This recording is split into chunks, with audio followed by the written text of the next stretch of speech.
போயிட்டு இருக்கக்கூடிய salicylic acid, kojic acid, நியாசினமைன் இந்த மாதிரியான காம்பவுண்ட் இன்கிரீடியன்ஸை வச்சு, ஏன்னா ட்ரெண்டாக போயிட்டு இருக்கப்போ அந்த சோப்பு நம்ம செய்யறப்போ உங்களுடைய மார்க்கெட் லெவல் அதிகமாக இருக்கும். உங்களை நீங்கள் டெவலப் பண்ணிக்கிறது, உங்களுடைய நாலேஜ் டெவலப் பண்ணுறது எல்லாமே இதில் இருக்கும். சரிங்களா? ஸோ கண்டிப்பாக இந்த மாதிரி சோப் வந்து மார்க்கெட்டில் டாக்டர்ஸ் ப்ரெஸ்கிரைப் பண்ணுறாங்க.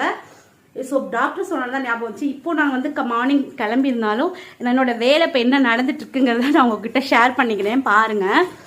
ஸோ இந்த ஹெர்பல் ஹேர் ஆயில் தெரிஞ்சுங்களா? ஸோ இந்த ஹெர்பல் ஹேர் ஆயில் தான் இப்போது ரெடி ஆகிட்டு இருக்கு. ஸோ இதில் வந்து 12 லிட்டர், இதில் வந்து 13 லிட்டர் போட்டிருக்கேன்.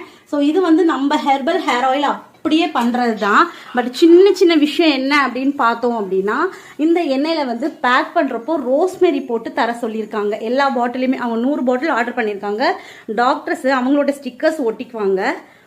நம்மள பண்ணி மட்டும் அதாவது செஞ்சு மட்டும் தர சொன்னாங்க. ஆனால் பேக்கிங் அப்போ வந்து ரோஸ்மெரி போட சொன்னாங்க. அது எதுக்காகனா ரோஸ்மெரி ஊற ஊற ஹேர் க்ரோத் வந்து இனிமேல் ரொம்ப நல்லா இருக்கும் அப்படின்னு சொன்னிருந்தாங்க. அதனால் நம்ம வந்து எண்ணெயிலையும் போட்டிருக்கோம், பேக் பண்ணுறப்போ 100 ml பாட்டிலையும் போடுவோம். ஸோ திருச்சியில் நம்மளோட எண்ணெய் வந்து ஒரு நல்ல பெரிய டாக்டர் வந்து யூஸ் பண்ணுறாங்க. அவங்களுடைய கஸ்டமர், அதாவது அவங்களுடைய பேஷண்ட்டுக்கு யூஸ் பண்ணுறாங்கிறப்போ நம்மளுக்கு ஒரு பெருமை தானுங்க. ஸோ அதோட கையோட லட்சணம் தான் இது. தெரியுதுங்களா? கரு கரு கருன்னு. அது இல்லாமல் இங்கே பாருங்க,